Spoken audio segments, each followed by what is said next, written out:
Right. Now, when you talk about these things, somebody in the audience must come up, I assume, and say, well, oh, we only understand 4% of this stuff. Yeah, that's great. So I love it. how is that different from Bill O'Reilly saying, well, in that case, the rest of it's God? And you guys are you're just expounding beliefs here. You've got no evidence. For the 96%. The difference is, we do understand the tides. The tides are part of the 4% we understand. So Bill O'Reilly is giving a list of things that are fully understood. If he had given a list of things that are not understood, okay, that would be a different reaction. And it would be less susceptible to comedic mockery than saying, tides come in and out, you can't explain that. It's like, yes, we can. We've known that one for the last couple of hundred years. Give me a better example.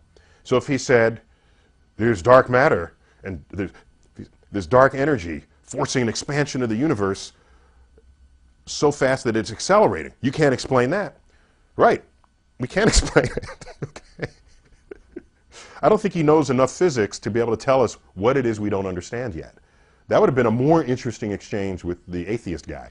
I forgot his name, forgive me, but the guy who he was interviewing. Now, if he wants to use that as evidence for God, but then we just have to come back and say, well, doesn't mean if you don't understand something and the community of physicists don't understand it, that means God did it? Is that how you want to play this game? Because if it is, here's a list of the things in the past that the physicists at the time didn't understand.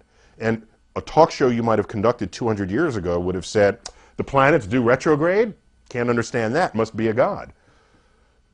And we'd say, you know, you're right. And then 10 years later, we understand it, so what do you do? So if that's how you want to invoke your evidence for God, then God is an ever-receding pocket of scientific ignorance that's getting smaller and smaller and smaller as time moves on.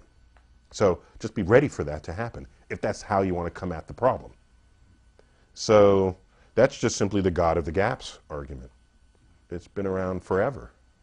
So, in fact, people who want to make arguments. And by the way, wait. And I don't even mind.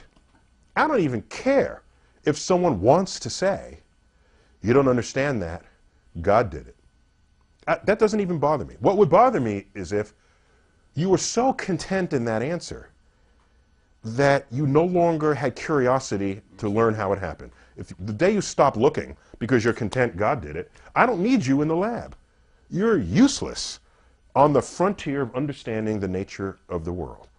And if the world had been,